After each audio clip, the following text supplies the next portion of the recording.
Right then, so something I wanted to talk about actually. Both me and Cam, I'm sure our regular listeners know, but both me and Cam are Canon users. And the reason I want to talk about this is purely because we both use Canon. It's not really an advertisement for the company or anything against the company. It's just that we use them. Now, Canon recently, obviously, reasonably recently, released obviously the R6, the R5, and then I've got the R6 Mark II, and the whole RF mount range of lenses, which I don't actually use. I don't use the RF lenses at the moment because I've just got an adapter and I use my current, my old EF lenses, which are fine. However, I know, Cam, you do have the 2470, which actually is in my possession at the moment, and is a marvelous lens. The focusing is so incredibly quick and smooth, and you don't realize it's focusing half the time when it is actually focusing. It's incredibly quick, incredibly accurate, and it's a marvelous bit of kit, and I really want to get one. I've just got to find $2,500 somewhere, and there is the problem, I guess, right? So Canon are really restricting third-party lenses at the moment for their RF mount. They're not saying they won't do it. In fact, they have been quoted of saying, and I'm reading this out now from an F-Stoppers article. If we receive a request from a third-party lens company to open the mount, we will study whether to license it based on Canon's own business plan and strategy. In fact, we are now communicating with several third-party lens companies in this regard. So basically, for me, I think they're holding on to it a little bit because they don't want third-party lenses using their mount, I'm guessing. I'd imagine this will change over years, but I was just wondering what you thought about it because, lenses like Sigma, Tamron, they're all good. In fact, I think Tamron lenses have I remember the days when Sigma were the ones to go to, but I think Tamron are pretty much the best ones now, I'm guessing. But with other manufacturers, Sony, Nikon, all their mounts are on third-party lenses. It does restrict the amount of lenses you can have with Canon. It also means you've got to buy the really expensive ones, which is why I haven't bought the RF's 2470. When I got an EF 2470, it's not quite as good, but it's still really good. So yeah, what do you think about that, Cam? Well, Mark, you see, it surprises me that you have a problem with this because, after all, you're an Apple user, aren't you? I am. I do say I have a problem with it. I'm just wondering what it is. I mean, and just to be sure, I don't have any third-party lenses. I don't use all my stuff is Canon, so yeah. I don't. But I can see why, for two reasons, it might be an issue for a lot of photographers. I don't have a massive array of lenses. I have 3 lenses. I've got an 85mm prime, which goes down to 1.8. I've got a 2470 2.8 and a 7200 2.8. I want to change the 2 zoom lenses I've got for the EF eventually, because the new Canon 70-200 is half the size and half the weight of mine, which when you're using a lens that size is really, really useful. And also the new 2470, which you've got, which I've used, is so much quicker than mine. But is it quick enough for me to part with £2,500? I don't know. Yeah, I mean, the article that I came across on this had some interesting comments from some people, and I thought this would be a good starting point for sort of my response. So one person here says there are a lot of frustrated with Canon photographers these days. It says, I think they may be overestimating the loyalty of their users. I know that after 20 years of being a diehard Canon photographer, I'm really starting to think about switching. And another one says, honestly, there's no reason to be loyal to any brand. Not like if we buy 3 bodies, we get the 4th free or anything like that. Now, that second comment is quite interesting because I've never actually been particularly loyal to any brand. I was for years to Nikon. It's only because I had Nikon, just stayed with Nikon. Then, of course, I went to Sony. I even bought Panasonic. I mean, it's mainly for video filming. And then I went sort of back to Nikon, and now I'm Canon. So I've never actually been loyal to a brand because I've never bought tons of equipment. I've never bought loads and loads of lenses, kept them and done that. I've hired lenses if I need certain lenses for a shoot. Yeah. But also I've kept my equipment to a minimum, and I part exchange stuff. So there's every chance that I may end up going to Nikon in a couple of years' time. So I'm not particularly loyal to any brand from that point of view. And it's true what this person says is why, we do. He says there's no reason to be loyal to any brand. It's not like we buy 3 bodies and get the 4th free, anything like that. What do they say? None of these brands actually say to us, "Well, how many lenses have you got?" "Oh, okay, well, look, you've got 6 of our lenses. Look, we're going to offer you this one free, or you can have 40% off this because you've bought 5 lenses from us previously." So we can get hung up on sticking with the same brands. But when it comes to lenses, I think this is where it is a big strike against Canon, because I think they should be opening their systems up to as many people as possible, because they're always going to be buying a Canon body, but they might choose to buy different lenses. And I think they should have the option of that.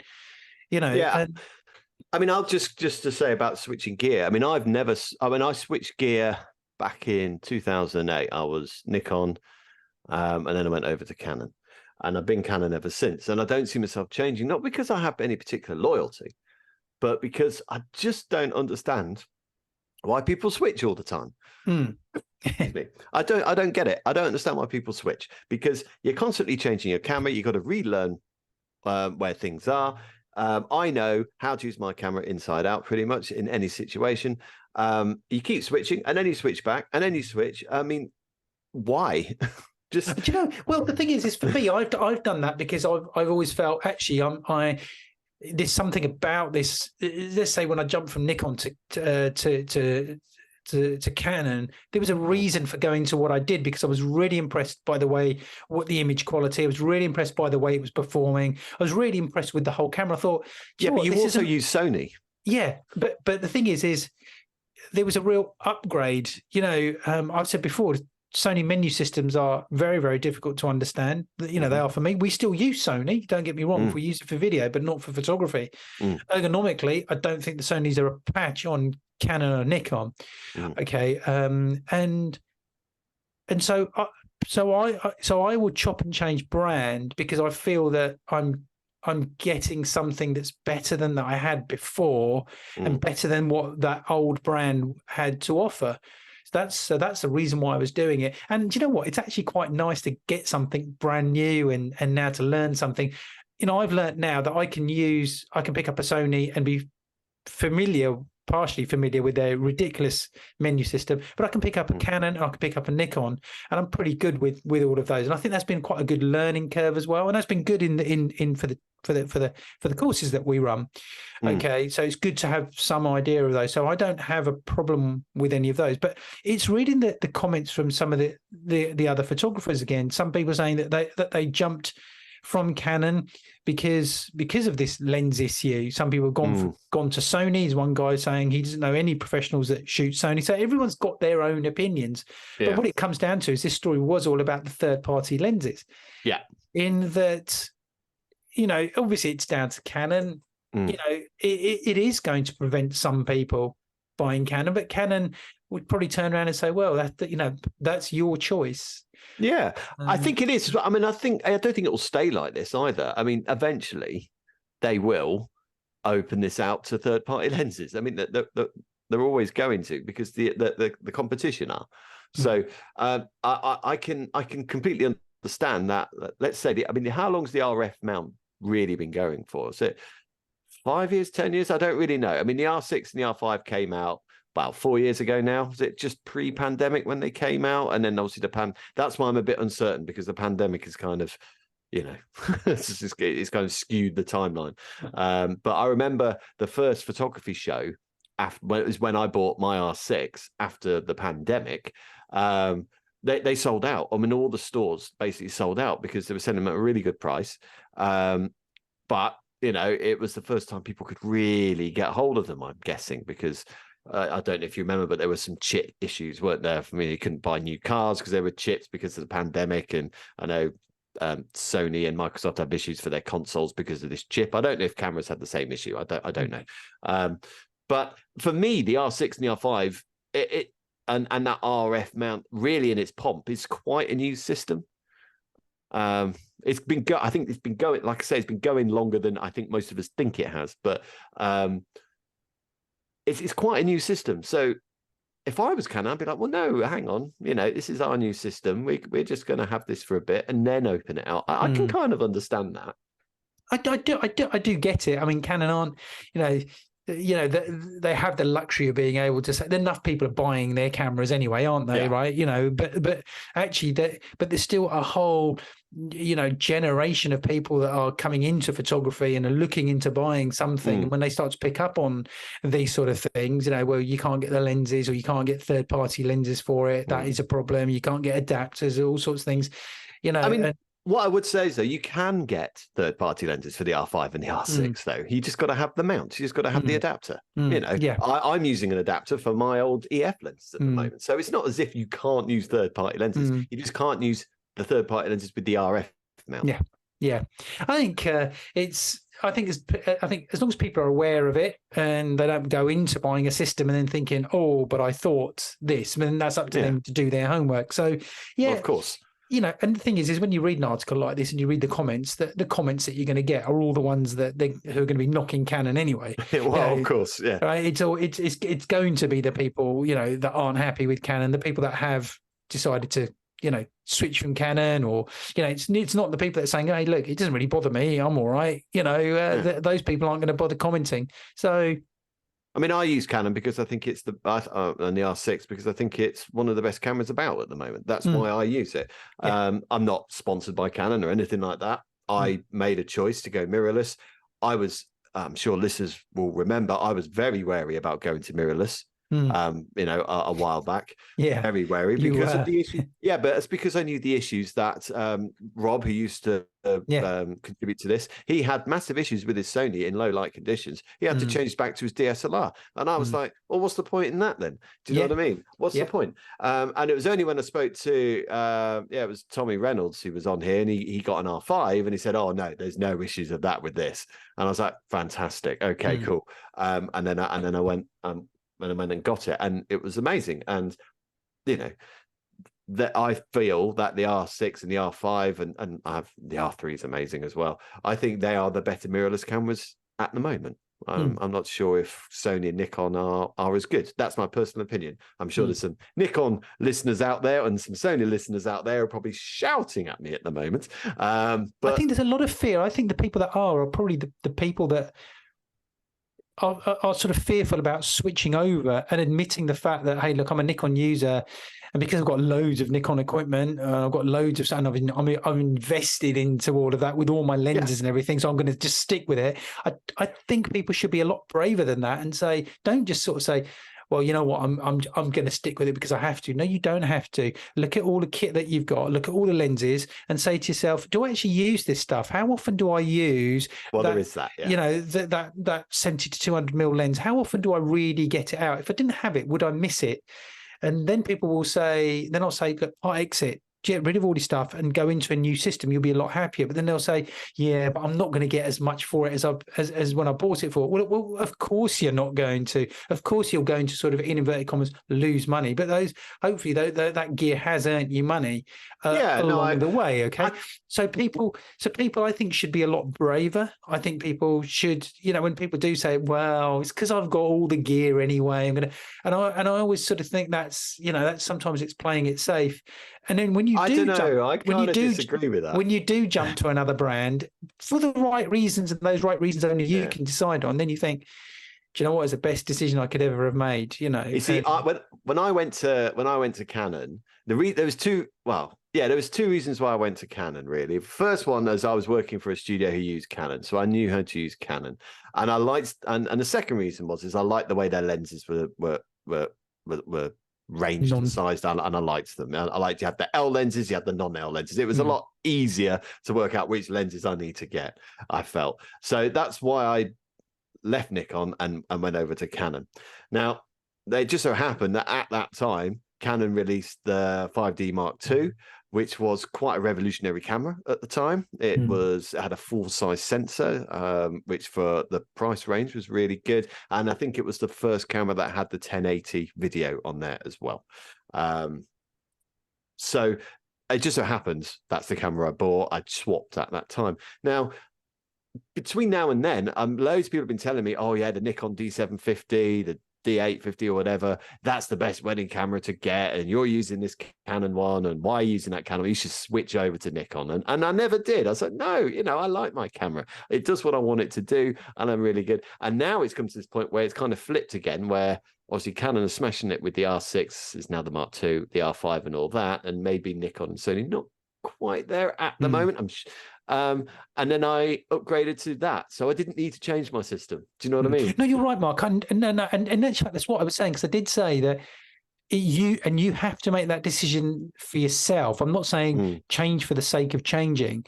If you don't feel that you need to change and you're invested in a brand, but you still think that it's the best brand out there, I'm not saying it's the best brand out there because you've already invested in it. Okay, but step back and say, okay, well, just assume I haven't got any of this gear. What is the best camera out there for my needs, for the shoots, the type of jobs that I do? Is Canon going to hit it? Is Nikon going to hit it? And is Sony going to hit it? Or is Penta, or whatever, right? And then make that decision. But step back and then say, right, okay, this is going to be the best camera for me. Now, it's a different brand, so I've got to look at the pros and cons about changing. That's all I'm saying. I think you have to make that decision for yourself. And I think the thing that people need to be wary of is just jumping system every time a new camera comes out, because I dare say in a few years' time, Sony or Nikon are going to release a camera that eclipses what Canon are doing at that moment in time. Oh, of course, yeah. But I'm not about to then go, oh my word, I need to get rid of all my Canon stuff and get to Nikon stuff, because if you keep jumping like that, actually you're going to lose a lot of money. That's right. Yeah. And I wasn't saying as soon as something comes out you think it's better, because you would expect when something new comes out to be better. Yeah. Right. You would know it was going to be better after a period of time when your own equipment, if the gear that you've got cuts it for you and you're absolutely happy with it, great. When you get to a point when you think, I need to change this now, either because I know there's some limitations because of new stuff that's out there, or because of overuse and that type of thing, you'll get to a point when you think, I need to be thinking about a new camera. All right. And then you step back and then you say, right, what's going to be the best camera for my needs? What's the best brand? And so that's why I don't think that's why personally for me, I've never invested in having lots of lenses. I for that reason, because really. Exactly. And it's best not to, because if you need a lens, if you need a lens for a shoot. You need a lens, you can either rent it. Right, or if you think you're going to need it again and again and again. Yeah. I'm still thinking I need to get a nice wide prime. Yeah. That would be nice. And I've been thinking about that for years, and I might do that. Rather than hiring. But there's so much used stuff out there as well. There's so much, and those lenses are in such good quality, in such good condition, because people buy stuff and they don't use it. And actually, you can find some really choice stuff now secondhand. I mean, just to go back to this article, and I'll say what I was about to say in a minute. I mean, personally, I still think the R6, the R5, and the R3, I still think they're the leaders at the moment. Personally, that's what I agree. Think. Yeah, I do. So if you are looking to buy a camera, if you're a Canon user, and you don't be put off by this third-party lens article, I think eventually they will have third-party lenses. You can still use third-party lenses with an adapter. It's not the RF, but nevertheless, you're still going to get a tremendous camera body. Even with the adapter, it's still really good. I mean, just look at some of the reviews. Frono's Photo did something, and he's incredibly he doesn't pull his punches when he does his reviews, and he was using the adapter and on the Canon R6, I can't remember if it's the R6 or the R5, and he was like, it's obviously it is slower, but I mean, it's not an issue. Do you know what I mean? This adapter, it works so well with the adapter. It's not you don't have to sell all your lenses and get the new ones. You just don't. You can get the adapter. But yeah, going back to secondhand stuff, like you were saying, Cam, when I obviously people know I've broken my R6. I didn't look after it properly, and I broke the hot shoe adapter. And I went into London Camera Exchange. Hello to the guys at London Camera Exchange. Obviously, there are other shops available, but they are friends of ours. And I don't get a discount or anything, by the way. I pay proper prices. It's not a sponsorship thing. So I went in there and took it out, and they had a second-hand R5 already. Really? Yeah. Yeah. Yeah. So apparently some guy, they said, oh yeah, some person bought it, realized it wasn't for them, and There's a lot they of sold that. it back and got another one. Yeah, there's so much of that people buy stuff and because they've got money or money to burn, they think they're going to be able to get a new camera, take better pictures, fine, they spend the money, don't use it for a while, and then they just get rid of it. There's so much good secondhand stuff out there because these days people look after their equipment now because they know that their secondhand market is so huge, and eBay was responsible for that, really. So people keep the boxes, they keep the packaging, and they look after stuff. They, they're careful of how they use it because they know that the resale value more so than ever before. Yeah, well, most people do anyway. Just watch those hot shoe adapters, guys. Exactly, that's right.